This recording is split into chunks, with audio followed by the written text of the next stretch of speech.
Pondok pesantren itu bukan hanya belajar kepada guru, tapi juga belajar kepada apa yang saya sering istilahkan dengan impersonal teachers, guru yang bukan orang. Kita semua tahu kan, kiai-kiai tersohor kita di pondok pesantren di Indonesia, ya, benar-benar majhulun fil ard walakin ma'lumun fis sama. Tidak populer di bumi, tetapi populernya di langit. Almarhum al-Alama Kiai Haji Wahid Hashim, sebetulnya sama sekali beliau tidak bermaksud untuk menjadi populer seperti yang kita baca dalam sejarah.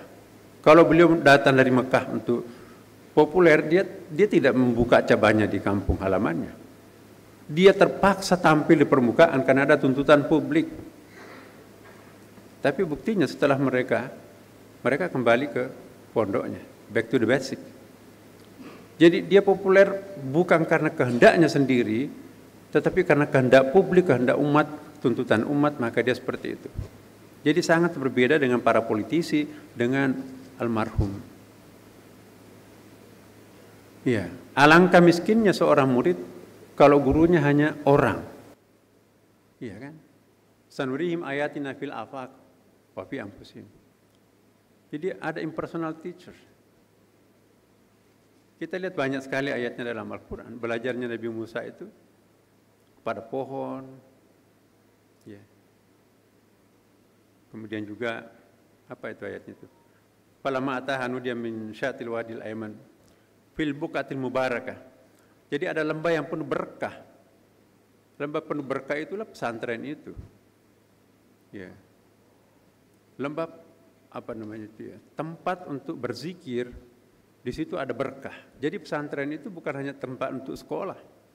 Pesantren itu bukan tempat untuk mencari ilmu pengetahuan dari guru, tapi tempat untuk mencari ilmunya Allah di situ. Maka itu perbedaan madrasah dengan sekolah. Ini pemahaman saya. Kalau sekolah itu tempat untuk belajar dari guru, tempat untuk mendapatkan ilmunya guru kalau di sekolah. Tapi kalau di pesantren, tempat untuk mendapatkan ilmunya Allah. Jadi guru kiai kita itu adalah mursyid. Mursyid itu kan apa ya namanya mursyid itu? Kayak selang, bari mata airnya di situ, ini gelasnya. Jadi hanya perantara. Ilmunya Allah yang kita cari di pondok pesantren. Maka itu lebih berkah. Saya mohon betul, jangan kita terlalu larut dengan metodologi alat-alat ukur modern dalam mengukur pondok pesantren. Nanti terjadi semacam pendangkalan spiritual di kalangan pondok kita. Saya yakin majelis masyayikh yang terpilih ini akan mengembalikan, bahkan akan terus melanjutkan visi misi pondok pesantren tadi. Ya. Dan jelas kok dalam Quran itu.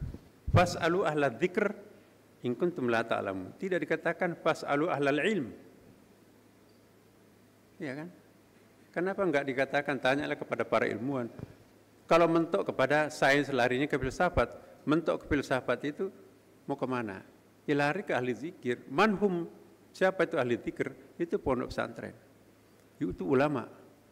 Maka itu Rasulullah mengatakan bahwa penting sekali ulama itu. Ada hadis Nabi kan, la mautu qabilatin aisar min mauti alimin. Lenyapnya suatu suku, satu etnik, ya, itu lebih ringan daripada hilangnya seorang ulama. Jadi ada pengandaian, lebih baik hilang satu etnik daripada hilang seorang ulama. Karena ulama itu adalah tiang pancang langit. Jadi yang kita akan bentuk di dalam pondok pesantren bukan sekedar al-alim, tapi al-alimul alamah, mendalam dan juga meluas dan juga arif. Di pondok pesantren bukan kita mencari ilmu saja ya. Kalau dalam literatur Arab itu ilmun lebih banyak diartikan sebagai pengetahuan yang diperoleh melalui olah nalar.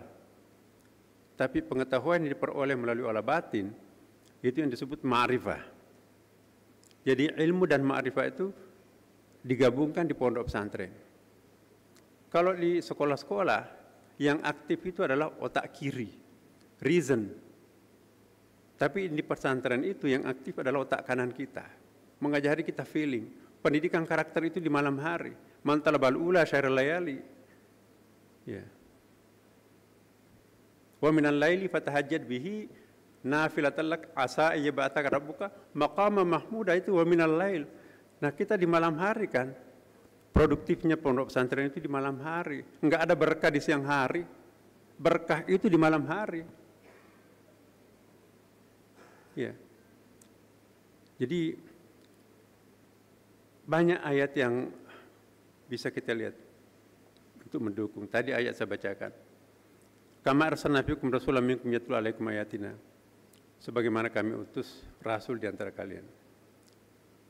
Wa yuzakkikum. Itu fi'il mudhari kan, ilmu pesantrennya. Jadi ini menarik nih. Rasulullah SAW diungkapkan dalam Al-Quran itu umumnya menggunakan fi'il mudhari. Wa yuzakkikum, masih bisa mensucikan kan. Tawassul kepada Nabi. Ya, bukan hanya nanti di hari akhirat, tapi sekarang kita sudah bisa minta syafaatnya Rasulullah. Wa yu'allimukumul kitabah, yu'allimu fi'il mudhari. Wa yu'allimukum ma lam takunu ta'lamun. Bahkan di situ lam ya kan. Tidak dikatakan ma la takunu ta'lamun. Kalau la takunu ta'lamun itu an-naun. Tidak tahu, tapi kalau dapat dari dosen kita tahu. Kalau lam takunu ta'lamun an-nawabal, tidak akan pernah bisa kita ketahui